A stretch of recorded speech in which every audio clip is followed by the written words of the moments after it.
Good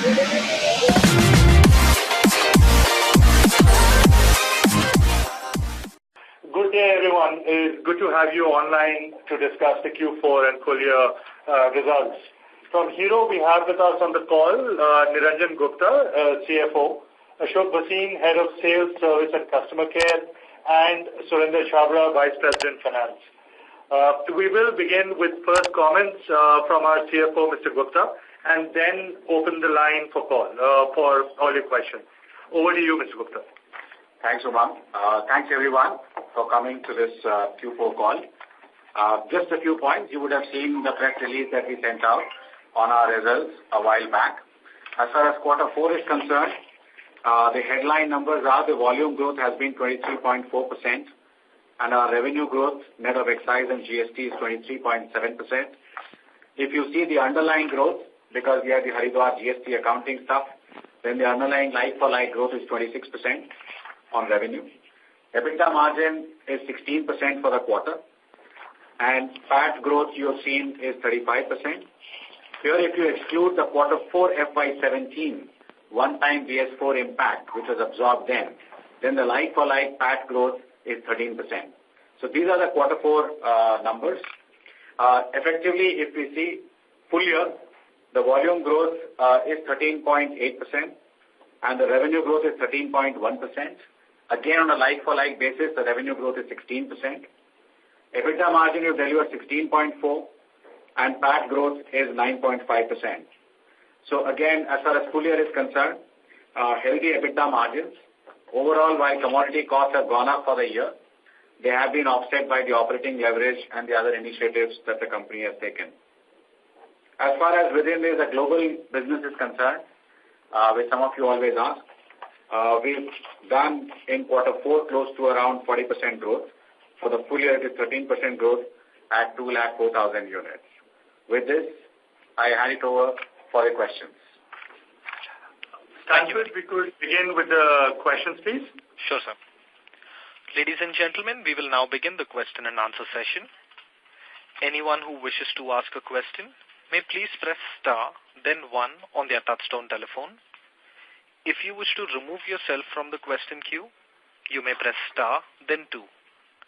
Participants are requested to use handsets while asking a question. Ladies and gentlemen, we will wait for a moment while the question queue assembles. To ask a question, you may press star, then 1 on your telephone keypad. The first question is from the line of Kapil Singh from Nomura. Please go ahead.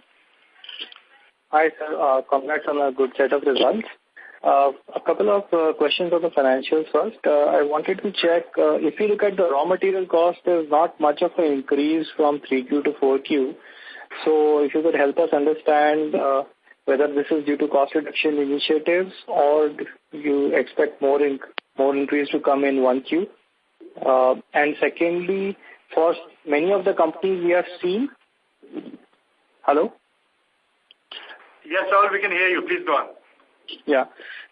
Secondly, for many of the companies, we have seen that there is an effect of gratuity cost. So just wanted to understand that, whether gratuity cost, there is a one-time adjustment which is also there because staff cost has actually fallen quarter-on-quarter. Right. So I'll take the question on the material cost, and then I'll hand it over to Mr. Chhabra for the gratuity part.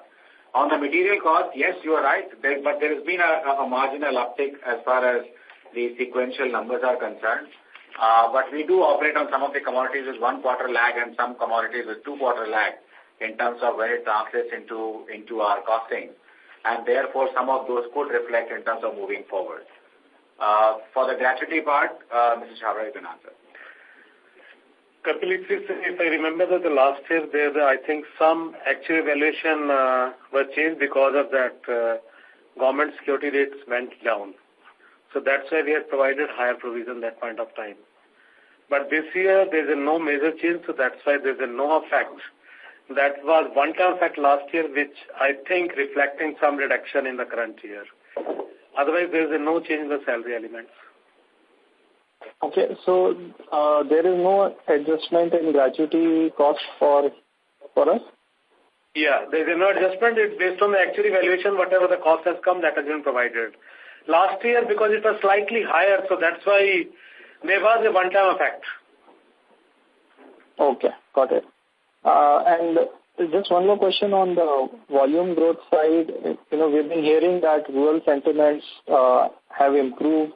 So, anything that you are reading on the ground that you would like to share? And also, scooter market share, build-up seems to be better in second half. So, should we expect market share improvement, or is that what you are targeting for next year? Thank you. So, hi, this is Ashok. I think, so two things. Yes, industry momentum has been good, as we have said on the previous calls as well. And that has been contributed to by the rural uplift as well, which is also reflected if you see in the product mix. The motorcycle industry has, after a long time, come back to double-digit growth, of course, significantly led by Hero, which has grown higher than the industry, and there is a marginal expansion in our market share in motorcycles. So in summary, industry momentum good, rural also contributing in a very healthy way, and motorcycle growth is reflecting that, and our own market share improvement. To your second point on scooters, clearly in the latter part of the year, as we had said earlier, with the actions that we were taking, we expect improvement, and that has happened. So I would just say that with the current product lineup and our new launches that are expected to come later in the fiscal, we would continue to improve our position in scooters. Thank you. The next question is from the line of Karthik Chellappa from Buena Vista Fund Management. Please go ahead. Yeah, thank you very much for the opportunity. Just two questions from my side, both model specific. If we look in FY17, the gap between Glamour and Shine was, let's say, about 20,000 odd units. But if I look at FY18, that gap has widened considerably to almost about 100,000 units plus in favor of Shine. So I'm just curious to understand what was the reason for this, and how do we hope to correct it? On a previous call as well, this question in this space had come. So I would like to remind all of us that in the early part of the fiscal 18, we did have supply challenges for more than one quarter, actually, impacting our 125cc availability. So Glamour, which was really on an uprise in the preceding 6 to 8 quarters, got adversely impacted in the beginning of fiscal 18 for the first couple of quarters mostly, and that was a large volume loss for us, opportunity. And obviously, some of the competitors managed to sell more during that same period. But as you look at some of the current trends, Glamour is back on a growth path, and our market position in the 125cc segment is back to a market share of leadership, and we expect this to go forward and continue to go up even further. Got it. On the scooter side, specifically on the 125cc, where we will actually be launching sometime in fiscal FY19, I'm just curious to understand the thought process. If we look at the number one and the number two player, they have chosen to launch a completely new brand under the 125cc segment, whereas we have chosen to launch both Maestro Edge and Duet. Now, specifically on Duet, it has been one of our weaker brands. It's been 2 years since launch, but the market share is still in like kind of low single digits. So I'm just curious to understand, why are we launching a 125cc under a brand which is yet to establish itself? So I would respond at two levels. Within the space of 125cc, there are both things happening. Number one, there are existing brands for which a 125cc extension has been launched, including by one of the large market share player brands of a competitor. And then there is a second player in that segment, which actually does not have presence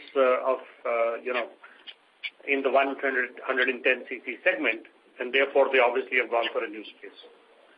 As far as our strategy is concerned, I think we have to to recognize that Duet is a relatively new brand. It is growing slowly.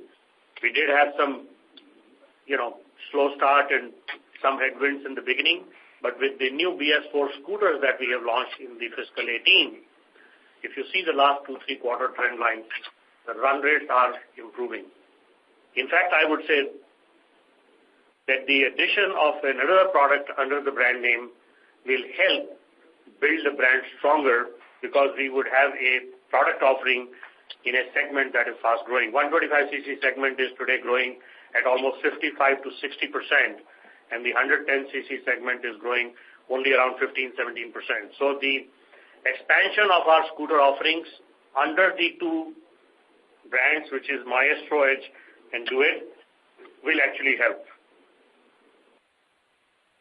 Got it. And of course, it optimizes and leverages all the investments and the brand building efforts, the activations and the advertising dollars, needless to say that. Sorry, I interrupted you at a comment. Got it. Just one data point. What was the volume of units that was financed by Hero FinCorp this quarter? Yeah, Hero FinCorp contribution in the company's total kitty was of 11.5% for the full year. Last year it was 10.5%, so this year there's an improvement of 1%. Otherwise, from FinCorp point of view, the 30% growth is there on year-to-year basis. Got it. Thank you. Thank you very much, and wish you all the best. Thank you. Thank you. The next question is from the line of Raghunandan from Emkay Global. Please go ahead.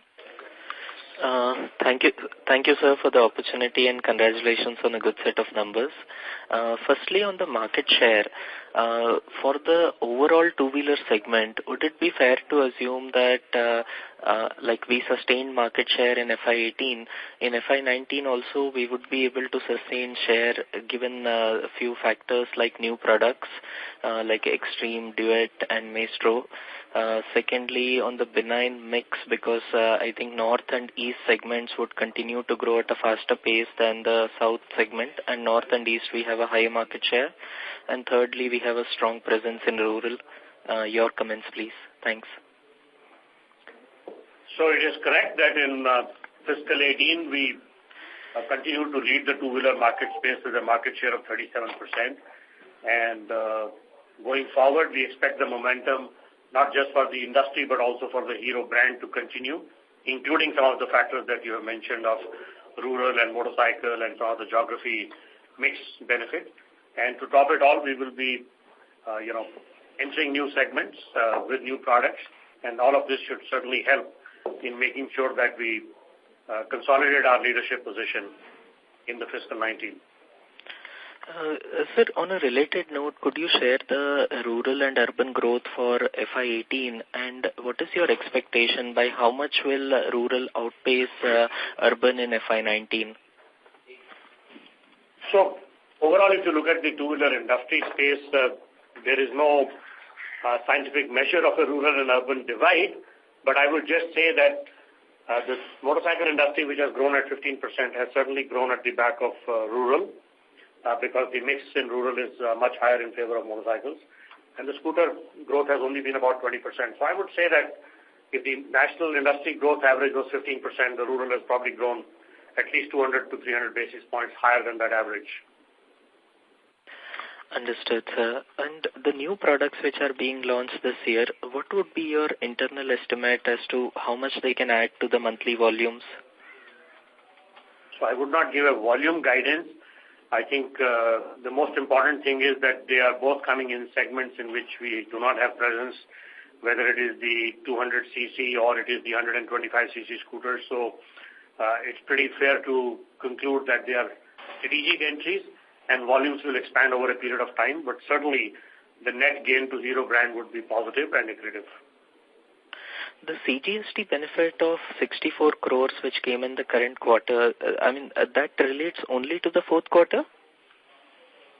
Yeah, that figure is reflected for the fourth quarter there, and total is of 176 crore for 9 months. And, on the SGST benefit? Mr. Yeah, sure. I'll come back in the queue for more questions. Thank you. Thank you. next question is from the line of Amin Pirani from Deutsche Bank. Please go ahead. Good evening, everyone. Thanks for the opportunity. My question was, again, on that CGST benefit. So, this 64 crores is included in the revenue line, or is it deducted from some expenditure line? It's an income element, which has been accrued on the income head. It's part of the total turnover. Okay.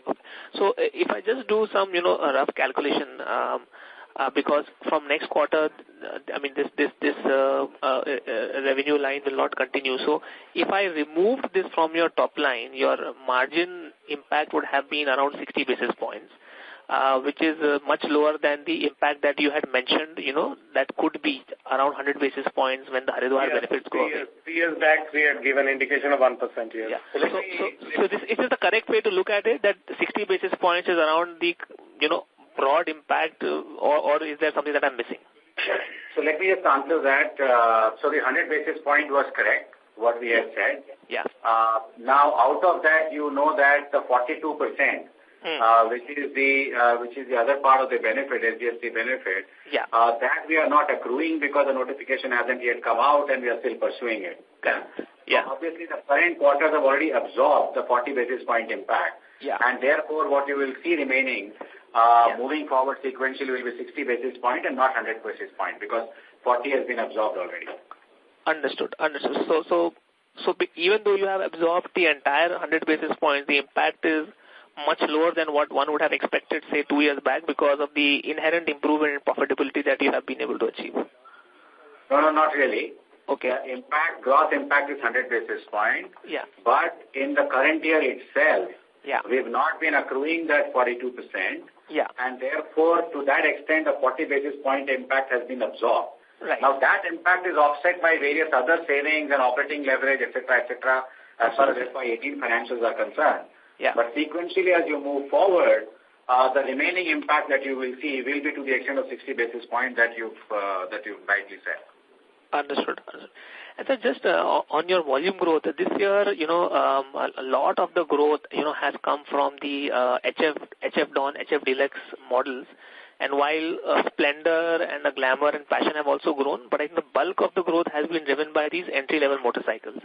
Now, going forward, do you expect a change in mix in the next 1 to 2 years? And does it matter which segment grows from a profitability point of view, or is it similar across the board for you? So I think profitability is always blended because there is a leverage across lineup, whether it is manufacturing side or it is go-to-market. So that's the broader platform because we don't have either dedicated manufacturing facilities or a dedicated go-to-market. So I think it's an overall leverage that we get from expanding volumes and go-to-market. Okay. Speaking to the growth, clearly when there is an uplift in rural and in motorcycles, entry segment would get the opportunity, and what we have done successfully is effectively led that growth and exploited the market opportunity. As far as the 100cc dealer segment is concerned, as I've said on the previous call, that segment where we are market leaders, clear market leaders with more than 75% market share, is clearly the segment which also sees migration upwards towards 125cc motorcycles and also to some extent to an alternative product format, scooters. Okay. And therefore, if you look at the 125cc segment, our growth there has been significant. I mean, we've grown by more than 20% in the 125cc segment as well, and that is despite the fact that we had supply challenges in the first couple of quarters. So I think it's a pretty balanced growth situation, and therefore it also allows us to deliver strong results on both top line and bottom line. And of course, market share leadership continues. And so just lastly, on the Splendor model, how much of it is 125cc right now? Splendor, we have the Splendor Plus, which is the 100cc segment. Yeah. And the Super Splendor is almost 50-50 in the 125cc segment for us. So in the 125cc segment where we sell, a large number with 57% market share, the split is between Splendor, Super Splendor and Glamour almost half and half. If your question is within the Splendor brand portfolio, clearly, I mean, we sell a lot more in the 100cc segment because that's the big number. Model-wise numbers, you can look at the month-wise details from what we released. Okay. Thanks, sir. Thanks a lot. Thank you. The next question is from the line of Jinesh Gandhi from Motilal Oswal. Please go ahead. Hi, sir. My question pertains to our other expenses, which has gone up substantially in this quarter on QOQ basis. Is it only due to higher volumes and auto export related expense, or there isn't any one-off in that? Dinesh, I think if we have to see YTD figures, you are not seeing any major gap there. But on quarter to quarter, I will say that there are certain activities. One is based on that volume, variable cost. Second is certain events of advertising, I can say sports sponsorship activities, which fall in the fourth quarter as compared to earlier they fall in the third quarter. So these type of time shifting from one quarter to the other quarter has affected. Otherwise, overall for the year, we are within our budget plan and there is no major change for the full year. Okay. And similarly, other income has been also higher. Is there any mark-to-market impact there, or considering that yields were more or less stable on QOQ basis? Yeah, so as far as other income is concerned, one of the things is that when you look at the sequentially, there was actually a mark-to-market negative impact in that quarter, which was not that visible as far as this quarter is concerned. So these are the movements of the bonds that have played out, which is reflected as far as the other income is concerned. Okay. And we have indicated about Andhra Pradesh plant where we have started work. So what are we looking at in terms of timeline, in terms of capacity and capex there? So we have already, in fact, issued the press release on Andhra when we actually launched that. But broadly speaking, it is the FY20 or the second half of FY20 is when we expect the plant to get commissioned. Okay, and capacity would be, about 750,000 to start with? Between 500,000 to 750,000 initially. Understood. And in terms of our overall capex for 19 and 20, would you have any budgeted numbers on that side? So as far as, and let me add to that, Andhra, so that will be the starting capacity. Obviously, the plan is to go 1 million plus, just like we have on any other plants. And as far as capex is concerned, while we don't give annual guidance, it's for the next 2 years, we do expect around 2,500 crores of spend. 1920, 2,500 crores. FY19 plus FY20, yeah. Right. Okay, sir. Thanks. I'll come back in queue. Thank you. The next question is from the line of Jamshed Dadaboy from Citigroup. Please go ahead. Hi, good evening, sir. Thanks for the opportunity. Just one housekeeping question. Could you give us a number for spares revenue for the full year? Yeah. So the parts revenue for the full year is 2,478 crores. And that's 12% growth.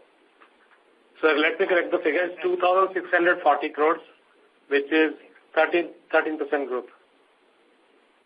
Sorry, this is 2640. 2640. 13% growth. Okay. Thank you. Okay. Thank you, sir. Thank you. The next question is from the line of Arun Kumar from JP Morgan. Please go ahead. Hi, sir. This is Saurabh. So, sir, what were the leap benefits which you accrued during the year? And the second question is on BS6. Once the OBDs come, onboard diagnostics, what is the expected cost increase you are anticipating as of now?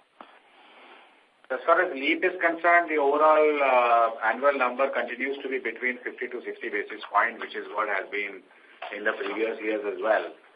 And this should continue for fiscal 19 as well, sir? Or? Sorry.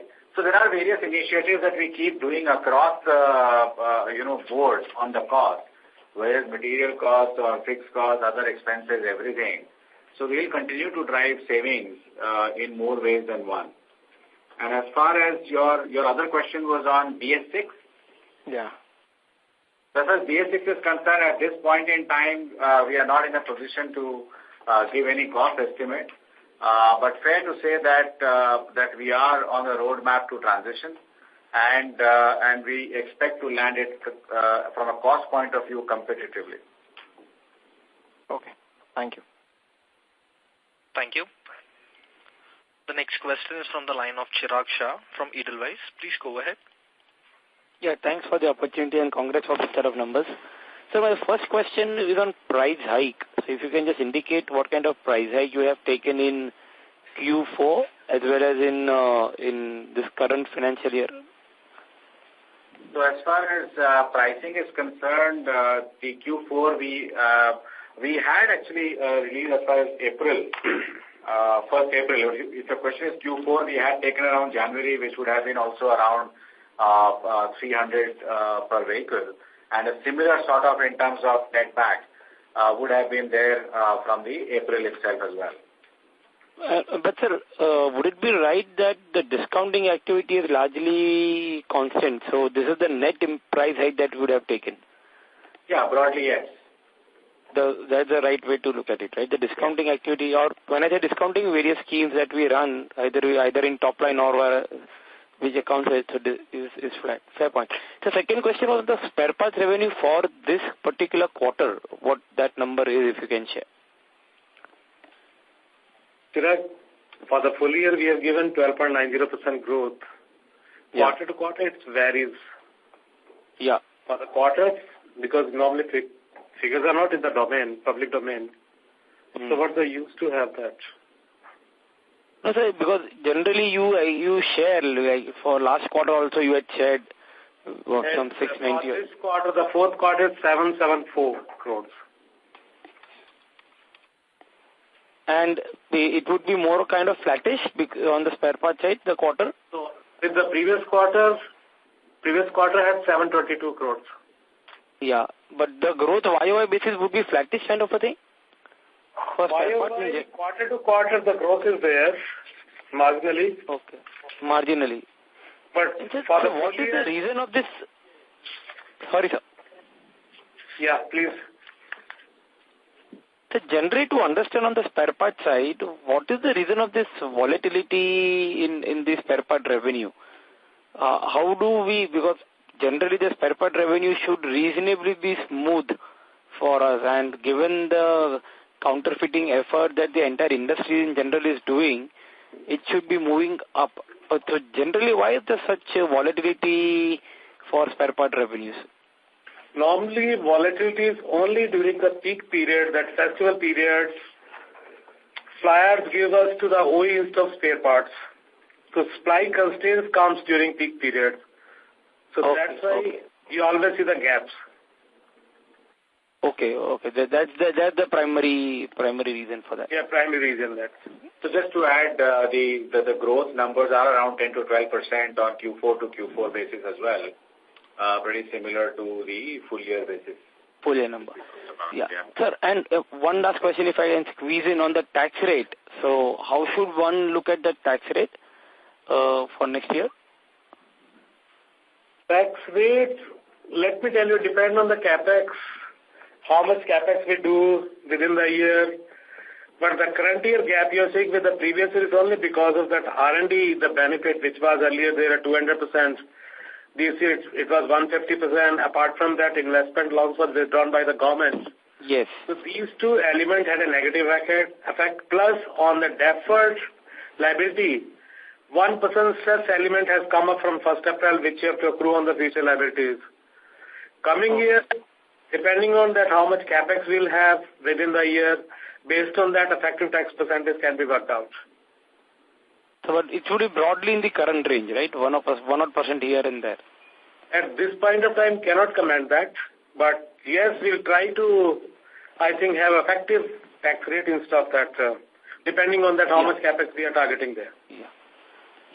And sir, just a clarification, in the last call you indicated that we are getting certain benefits from the new plant, which to a reasonable extent can compensate for this expiry of tax benefits at our Haridwar plant. So can you throw some light how that will work for you in that sense? We didn't say it will compensate for Haridwar. What we said in the last call is that while Haridwar fiscal expiry will have an impact adverse in FY19, but as we move towards FY20, then the fullness of Halol plant and the commissioning of Adana plant, in fullness of time that we should be able to offset. So which is what we have said and which is what we maintain. Fair point. Fair point. So there could be some timing difference. Fair point. Fair point. This was really helpful. Thank you, sir, and all the best. Thank you. The next question is from the line of Sahil Kedia from Bank of America Merrill Lynch. Please go ahead. Hi, sir. Thank you for this opportunity. Most questions have been answered. Just two housekeeping questions. One, in your consolidated profits, we see a share of associate. What does that relate to, 50 crores for the full year? And would you be able to give us a sense of what was the total finance book at Hero FinCorp and profit for the year?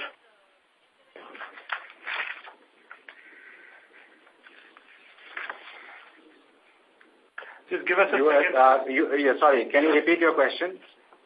So, first question is that on the consolidated numbers, there is a 50 crore profit in, which is a profit from associate. What does this exactly relate to?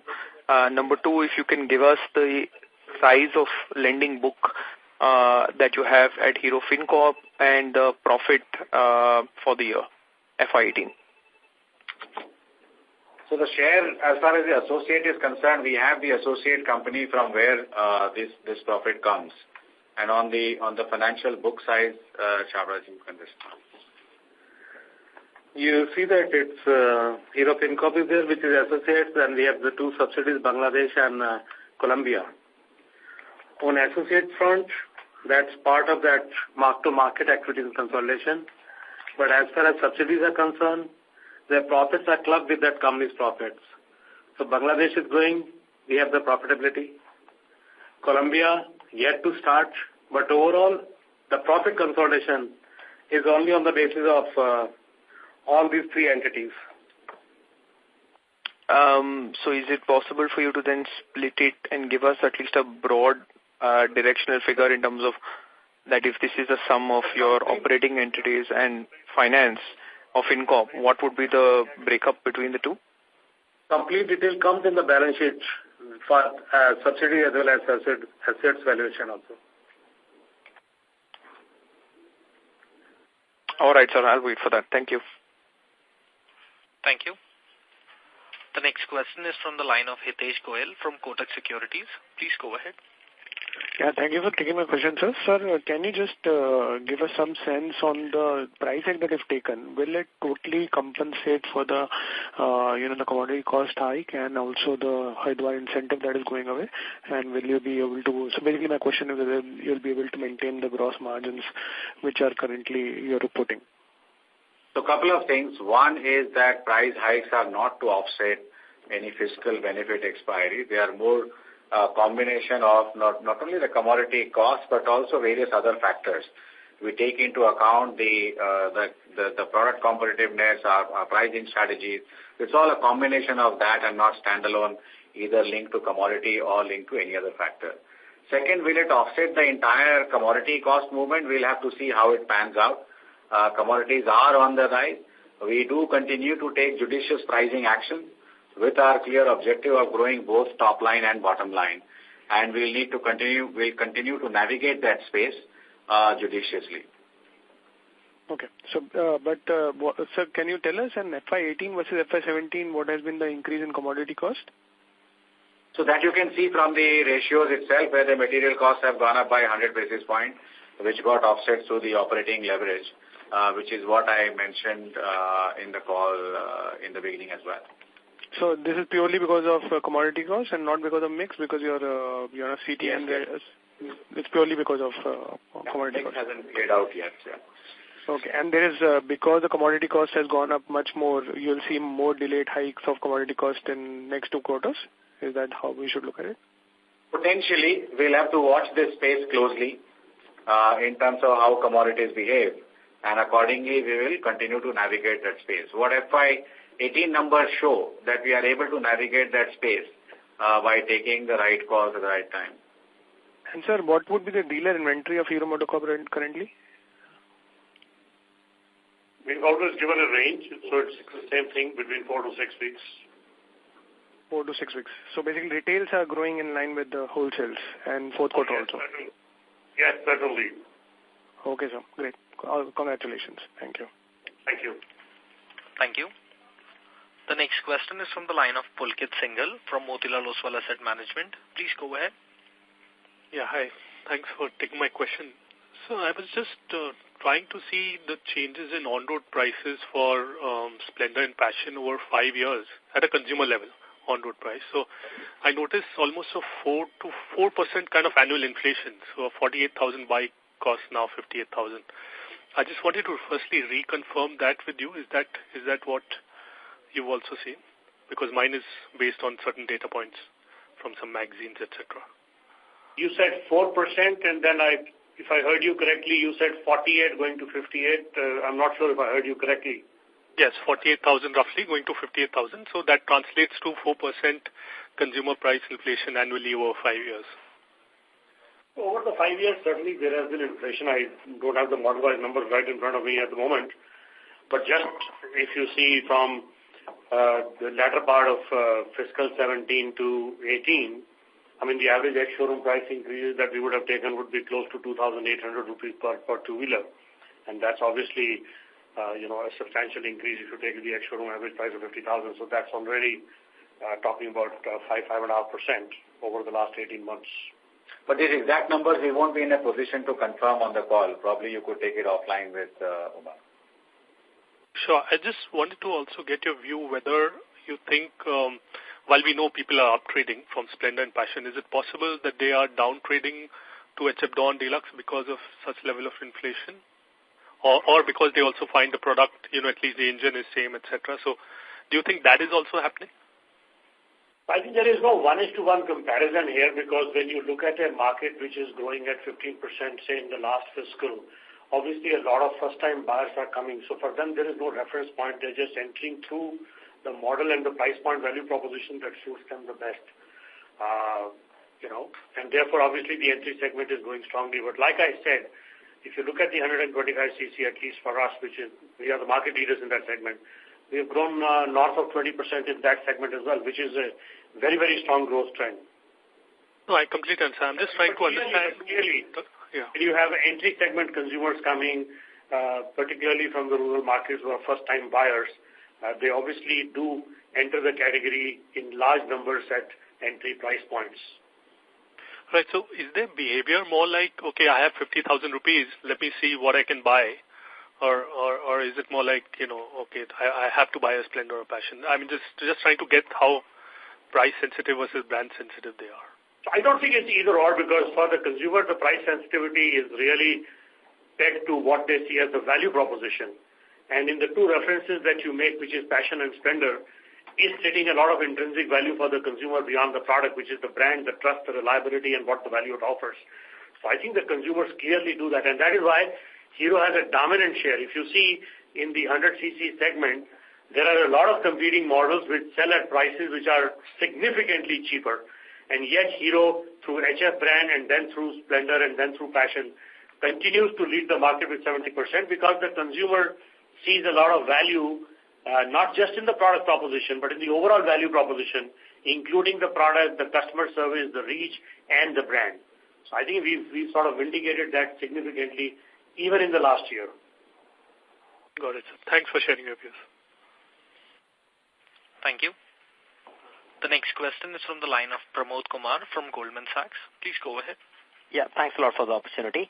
So this question is actually from Mr. Bhasin on the market share front. This data from Siam suggests that our leadership on a state-wise basis is down to 13 states now compared to 16 at the end of FY17 and 20 around end of FY16. So just wanted to understand, though we still remain a market leader and share hasn't moved much last year, it's fairly flattish. So how as a company you're looking at this distortion in terms of where you're slipping on state by state, and it's just so happens that geographically North is growing faster, so you've been able to hold on to the market share last year. But if you look at the number of shares of states where you're a market leader is clearly dipping. So is there any thoughts on where would you, is there a target where you would like to come back on few states in terms of market leadership so it's a more balanced spread across the country? And part of this is also linked to your scooter strategy. So just want to understand your longer term thoughts on the micro breakdown of the leadership position.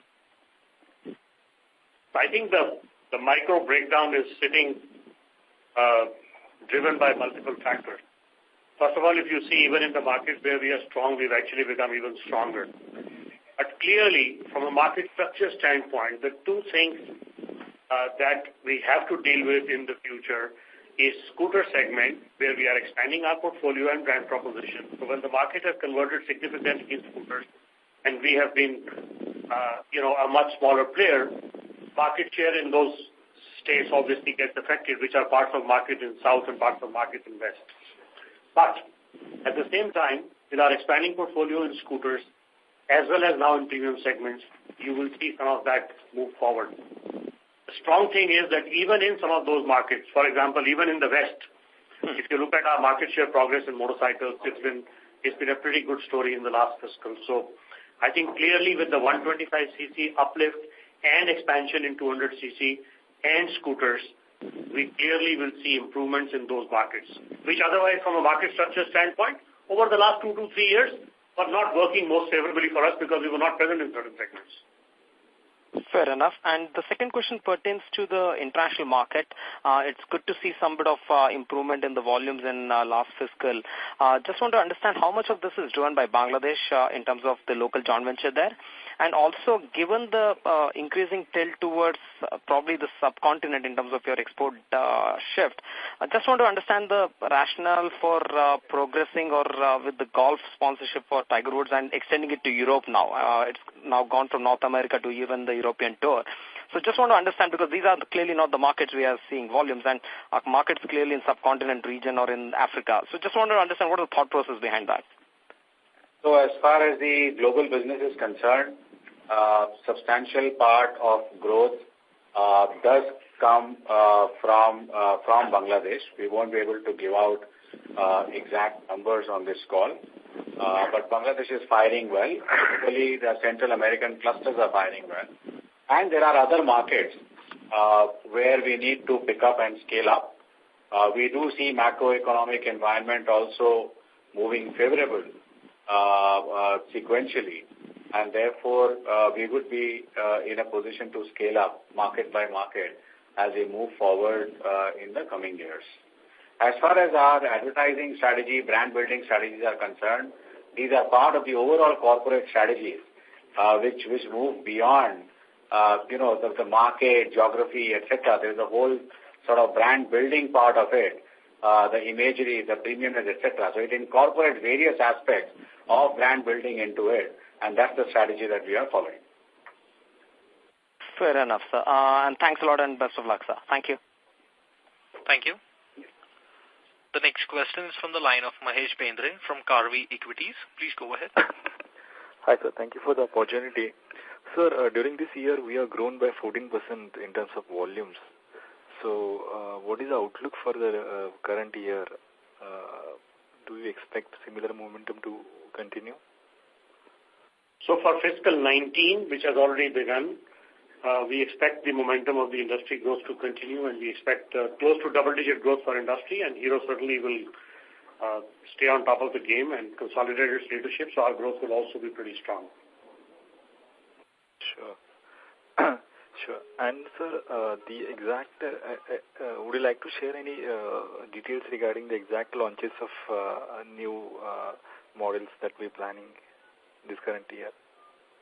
So we've already talked about entry in the premium segment with the 200cc start, which is the Xtreme 200R, and then we have the 125cc scooters, and then we also have the X-Pulse. So all of these products will see us getting into the market in the current fiscal, in the next few months. Sure. And, sir, last question on export side. Do you see substantial, given the base that we are operating now, do you see substantial growth in the export side over the next 2-3 years? Yeah, I think the momentum is picking up. As I mentioned, a couple of clusters have started firing. We are sitting on a small base, so therefore the opportunity for growth is significant, and we should be building it up over the next 2-3 years, as you've said rightly. Sure, sir. Thank you, sir. Thank you. The next question is from the line of Jatin Chawla from Credit Suisse. Please go ahead. Yeah, hi, good evening, sir. Most of my questions are answered. Just one question on, we've seen in the last couple of months, one of your competitors very heavily discount its entry-level product. What is the kind of impact you've seen on the market of that? Is there a share shift, or is it people expecting more kind of price incentives from your side as well? What's the kind of impact of such an aggressive scheme that we have seen in the market? Yeah, clearly some of the competitor moves on pricing on more than one model have been extremely aggressive, as remarked by you. We clearly will be focused on the value proposition game, which includes the product, the service, the brand, and all its values. And therefore, you will see us continuing to charge a premium in every segment, including entry. Beyond that, I would not like to speculate on the outcomes of competitor moves. But yes, some of the competitors have done deep discounting in the market, and our strong trend on top line and bottom line is reflected by our value proposition strategy versus just a product and price discounting. Just to add to what Ashok mentioned, if you look at the full year, and you would have obviously the data, our entry segment, we have grown almost 30% compared to the industry growth of 20%. So that supplements that it's about all the 5 and 6 Ps and not just 1 P alone. And in that context, how do you see the cost of customer acquisition, be it subvention or other schemes, going forward? And what was the kind of impact of that in FY18? So would you say for you also the cost of customer acquisition went up in FY18, or for you it remained kind of similar as FY17? I think both. By looking at the holistic level of our profitability and some of the key line items which have been shared in the financials, you will see that ours has been a pretty prudent game where we are continuing to create value and not by deep discounting either on price or on other things. So we do a healthy mix of actions, but make sure that we create value, not just for the consumer, but also for the shareholder, which is reflected in our financial results that have been shared. Sure. Thanks a lot. Thank you. The next question is from the line of Jamshed Jadaboy from Citigroup. Please go ahead. Yes, sir. Thanks again. I just wanted to circle back on this comment you have made on material costs. Is it fair to say that like for like, if top line growth was 16%, the GP margin would actually have been maybe another 100 basis points lower? I mean, just like for like, because this year from the second quarter onwards, material costs have deflated to the extent of, I think, about 200 basis points or so. And there's been that corresponding impact in the revenue. So I just wanted to get your sense of how we should think of gross profit margins or material cost to sales on a full year basis, like for like. So I'm not sure I got your question fully, but I just repeat what we have said, that over the full year, we've seen material costs moving up, which has been offset by operating leverage. So that's been the story of our margins. And as far as moving forward is concerned, we've also said that some of our material costs operate with 1 or 2 quarters lag, and therefore we're likely to see an uptick in the material costs moving forward. And consequently, various actions on pricing, on cost saving, on various other things as we keep navigating, we'll continue to explore those as we move forward. Okay, I think I'll take it offline, sir. Thank you. Yeah. Thank you. The next question is from the line of Bharat Gainani from Sharekhan. Please go ahead. Thank you very much for the opportunity, sir. Just understanding on the fiscal incentives that expired in this financial year. In an earlier comment, you said that because of the timing difference, Halol with Halol and Andhra Pradesh plant also coming up. So maybe is it right to understand that, say, not immediately, but in the next 2 to 3 years, it will fully offset the loss of incentives at Haridwar? We should be able to, not only combining fiscal benefit, but combining also the logistics benefit that will accrue by dispersing the plant locations to west and south. With the combination of the benefits coming out of logistics and fiscal, which we should be able to offset over the next 2 to 3 years. Okay. Thank you very much. That's all from my side. Thank you. We take the next question from the line of Kapil Singh from Nomura. Please go ahead.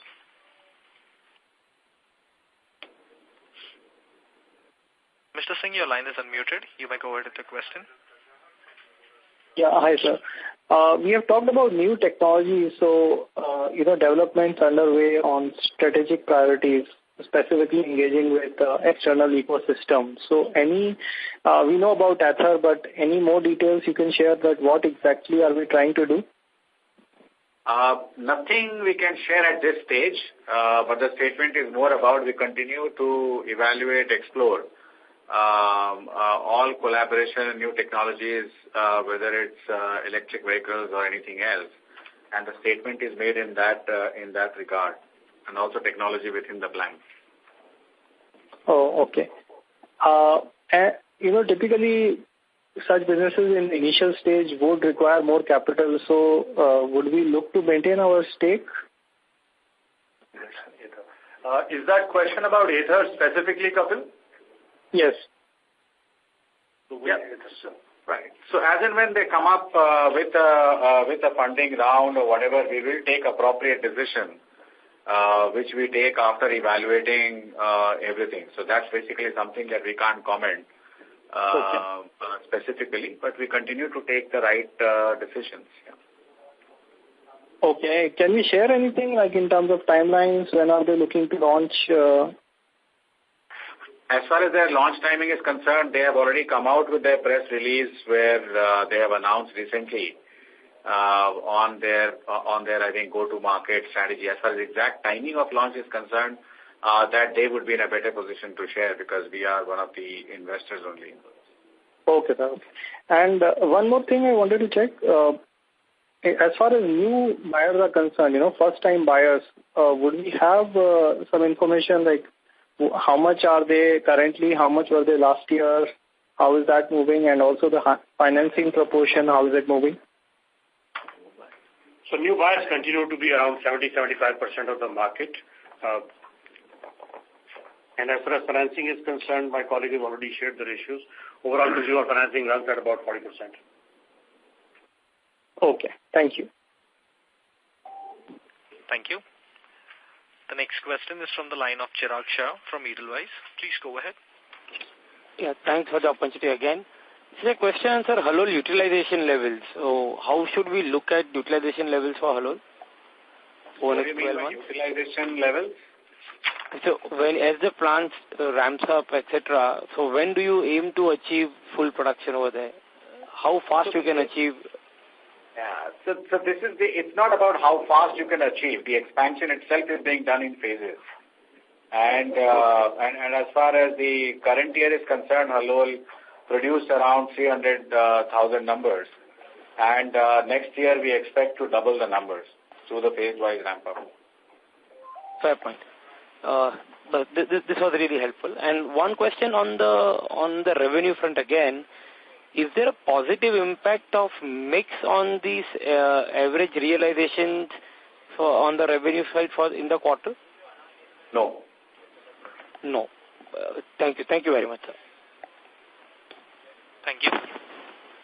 The next question is from the line of Raghunandan from Emkay Global. Please go ahead. Thank you, sir, for the opportunity again. There was a thought process to possibly relaunch Karishma. Anything you can comment on that? Karishma with some changes is getting into the market now, and the broader expansion on Extreme portfolio we've already talked about. So our strategy would be more sort of led by the Extreme 200R in that segment. And so for the exports, what would be the revenue number for FY18?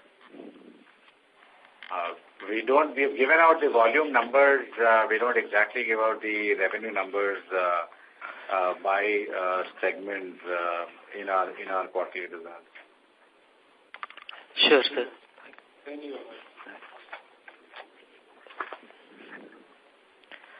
That's all, sir, from my side. Thank you. Thank you. The next question is on the line of Jinesh Gandhi from Motilal Oswal. Please go ahead.